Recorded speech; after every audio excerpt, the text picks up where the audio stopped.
বীরভূমের বোলপুর কলেজে ছাত্র রাজনীতিকে ঘিরে নতুন করে উত্তেজনা সৃষ্টি হয়েছে। দীর্ঘদিন তৃণমূল পরিচালিত ছাত্র পরিষদ ইউনিয়নের দখলে থাকা কলেজ ইউনিয়নের দায়িত্বভার সোমবার নিজেদের হাতে নেওয়ার দাবি করেছে অখিল ভারতীয় বিদ্যার্থী পরিষদ। এদিন কলেজ চত্বর ও ইউনিয়ন অফিসের বিভিন্ন অংশে এবিভিপির দলীয় পতাকা লাগাতে দেখা যায় কর্মীদের। এবিভিপি নেতৃত্বের অভিযোগ, দীর্ঘদিন ধরে কলেজ ইউনিয়নের ভিতরে দুর্নীতি, সন্ত্রাস ও ছাত্রীদের উত্তক্ত করার মতো একাধিক ঘটনা ঘটছিল। সেই পরিস্থিতির পরিবর্তন ঘটিয়ে কলেজে সুস্থ শিক্ষার পরিবেশ ফিরিয়ে আনাই তাদের প্রধান লক্ষ্য বলে দাবি সংগঠনের সদস্যদের। পাশাপাশি পড়াশোনার মান উন্নয়ন, ছাত্রছাত্রীদের নিরাপত্তা বৃদ্ধি এবং শিক্ষা পরিকাঠামোর উন্নয়নে কাজ করার আশ্বাসও দিয়েছেন তারা। ঘটনাকে কেন্দ্র করে কলেজ চত্বরে রাজনৈতিক চাপানোত্তর শুরু হয়েছে। যদিও এই বিষয়ে এখনো পর্যন্ত তৃণমূল ছাত্র পরিষদের পক্ষ থেকে কোনো আনুষ্ঠানিক প্রতিক্রিয়া পাওয়া যায়নি।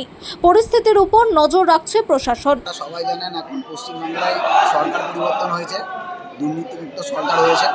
তো আজকে আন্দোলনটা এর জন্য, এই বিগত 15 বছর ধরে যে দুঃশাসন করে গেছে, তৃণমূল ছাত্র পরিষদ বলুন, তৃণমূল কংগ্রেস বলুন, সেইটা বাইরে মাদার পর্যন্ত ছিল না, কলেজের ভেতরে ছিল।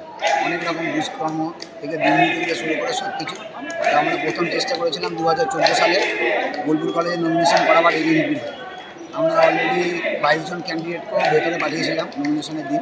তো আমাদের ক্যান্ডিডেটকে মারধর করে কিছু দুষ্কৃতী বাহিনী ছিল, কিছু হারমাত বাহিনী ছিল তৃণমূলে, তারা বার করে দিয়েছিল কলেজ গেটের বাইরে।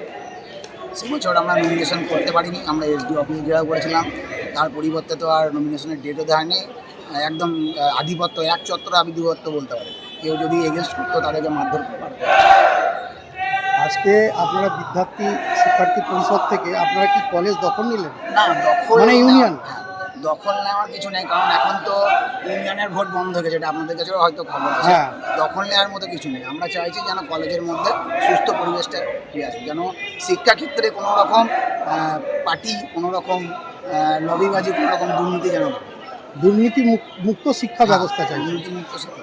আগে যারা তৃণমূলে ছিল তাদের যদি এখানে আসে, তাদের কি নেবেন? অবশ্যই তারা, না আমাদের দলে তাদেরকে নয়, তারা নিজেদের মতো রাজনীতি করতে হবে। কিন্তু অ্যাজ এ যারা আছেন এখন, যারা রানিং স্টুডেন্ট, এখন আমরা তো সিনিয়র অনেক হয়ে গেছে, রানিং স্টুডেন্টরা দাঁড়িয়ে আছে, এরাই চালাবে নিজেদের, এরাই ছাত্রছাত্রীদের জন্য ছাত্রছাত্রীদের হয়ে আওয়াজ তুলবে, এরাই প্রিন্সিপালের কাছে মুভমেন্ট করবে, সব কিছু এরাই করবে।